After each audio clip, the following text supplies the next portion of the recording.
29 months later. The final shrieks of subsiding wind woke Eva at dawn. Her dark hair was whipped into a top knot, tendrils of ashy black-brown hair bound with a blue velour band. Her eyes were raccooned with mascara from the evening before and remained closed while she fumbled to her left for the nightstand. She picked up the alarm clock, peeked at it warily with only her left eye raised, and set the clock down again.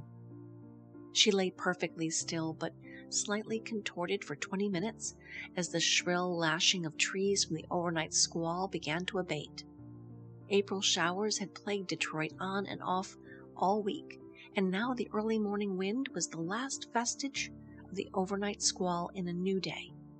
The tapping of one long branch of the sycamore tree outside Eva's bedroom window rattled down and finally ceased. The wind ebbed, blanketing her townhouse in stillness. She rested another 15 minutes while, stealthily, the sounds of white noise began to creep inside. The hum of electricity and the swish of tires on slick roads grew louder. She lifted one eye, her left again, to peek at the alarm 4 more times until the clock read 7:02 a.m. Then she rolled onto her stomach, a moss-green throw pillow smushed under her chest. She opened both eyes and listened carefully. There were no sounds in the other bedroom, and yet... She rose and lightly stretched. Eva was not a tosser of blankets. She slept soundly and as late as possible. She wasn't exactly someone who greeted the sunup with cheer. The 28-year-old mom was a night owl and had been since her teen years. But she had responsibilities. She stepped past her fuzzy rug and shuffled down the hall toward the baby's room. Viva had her right fist in her mouth, and she, unlike her mama, was wide awake. She was also happy as a little clam and wet. At 22 months, she was not quite ready for potty training. Eva stripped the toddler naked in her crib, throwing the damp pajamas toward the open wicker hamper.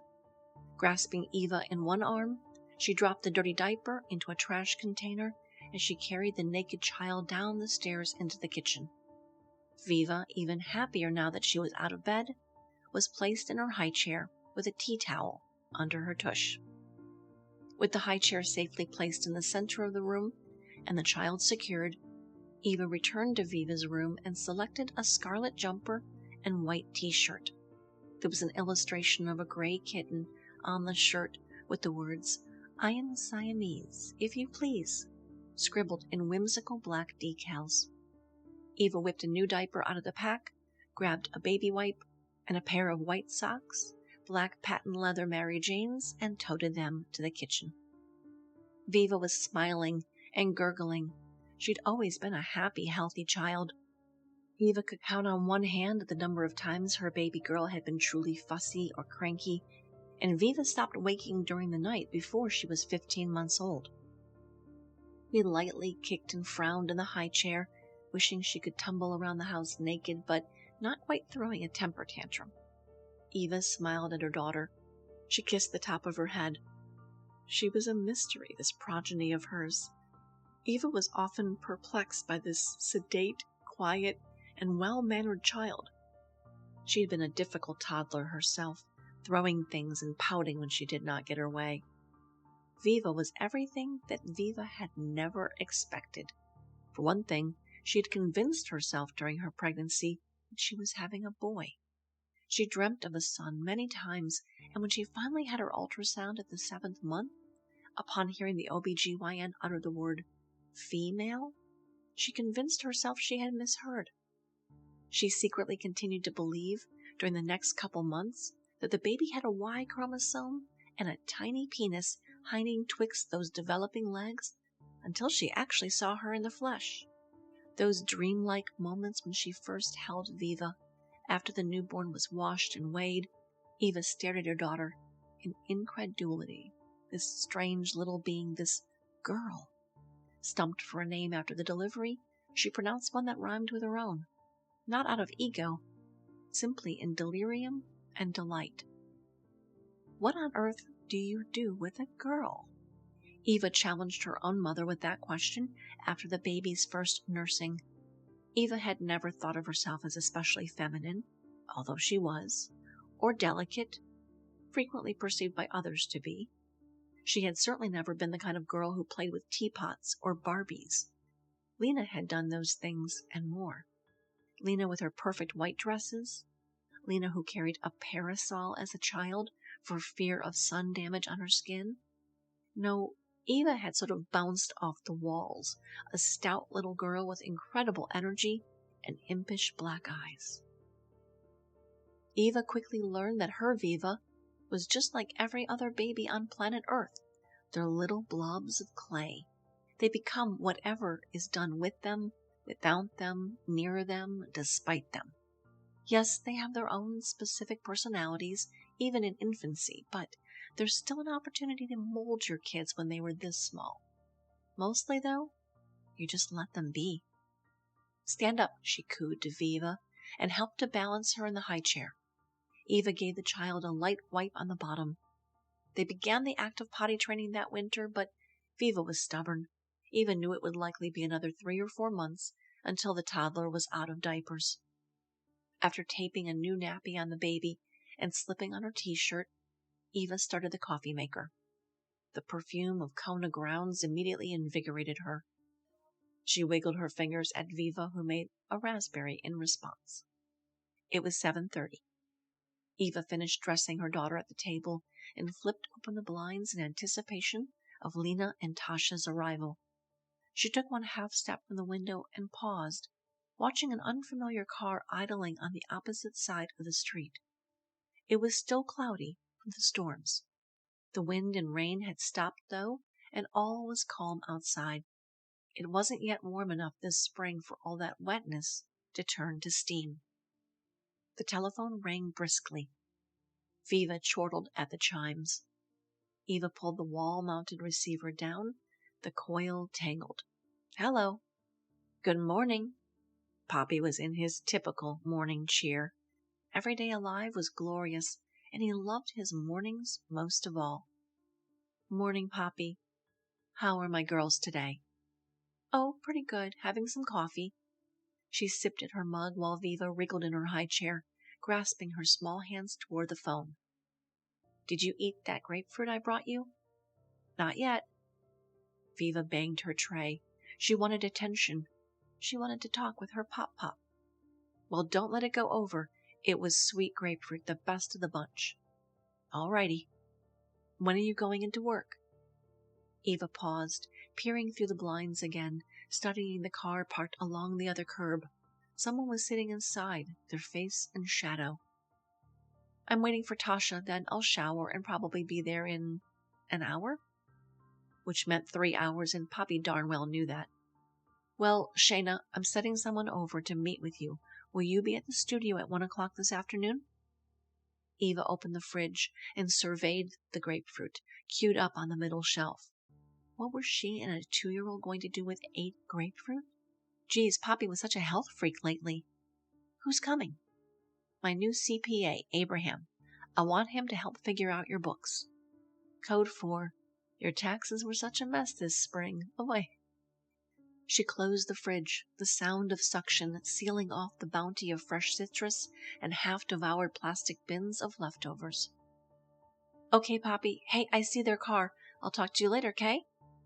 She watched out the window as Tasha, then Lena, each stepped out of the Volvo wagon. Poppy was adamant. 1 o'clock, sharp. Okay, love you. Talk to Viva. She passed the handset to the toddler, who proceeded to burble at her great-grandfather, who, in his house across town, silently laughed and wiped tears of glee from the corners of his eyes. 12 seconds later, Eva reached for the phone. Gimme, baby. And Viva shoved the phone toward her. We'll talk to you later. I love you. Bye. Eva hung up the receiver. Ugh, she didn't need to deal with that right now. Some ass-kissing lackey of her grandfather's fumbling through the mess of her receipts. Lena and Tasha, the babysitter, marched up the front walkway. Eva unlocked the door, letting the women in. Good morning. She smiled, more to Tasha than to Lena. and meandered her way back to the kitchen. Lena held a cardboard box in her hands with a flimsy bag on top. She set both on the counter, and Eva peeked inside. Pound cake from Tasha's mother, more groceries from Lena's house. When exactly was Eva going to find time to eat all the stuff that her family forced upon her? She poured Lena a cup of coffee and stood near the window as Tasha scooped up Viva and carried her to the front room. "Notice anything weird?" Eva queried her sister, glancing outside. The parked car she saw had vanished. Lena plopped her purse on the table and peered out the window. "Why?" "I think someone's stalking me." "That's crazy. Hey, I talked to Mom last night. She booked her flight and said she'd call this weekend with the details." Lena embraced the hearty mug with both hands, warming herself as the last trails of steam rose from the cup. Eva set her mug down. "I can't believe she wants to stay with me. She never wants to stay here." Lena shrugged. "It's Viva's second birthday. Why wouldn't she want to spend time with her?" Ah, the precious grandbaby. Eva and Lena both understood that they could not compete with Viva for Irene's favors. "I guess," Eva muttered, watching the window again. She picked up her coffee once more, holding its warmth against her chest.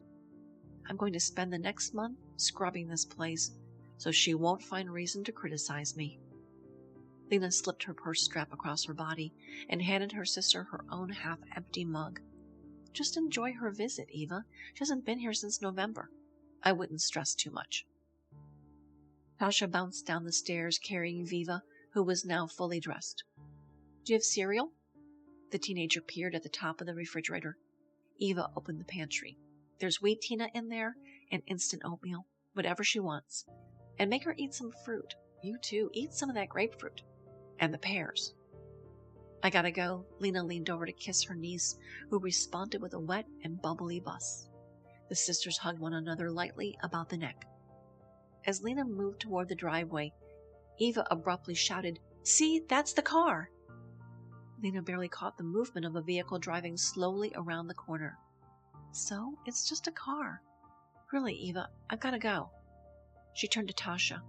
"You two have fun." With that, Lena headed out the door and down the front steps. Eva sipped the remnants of her java until it was lukewarm. She wandered out to the living room to watch a few moments of television while Tasha prepared a tiny bowl of oatmeal for the baby. Eva tumbled onto the couch and wrapped the fluffy white throw around her shoulders.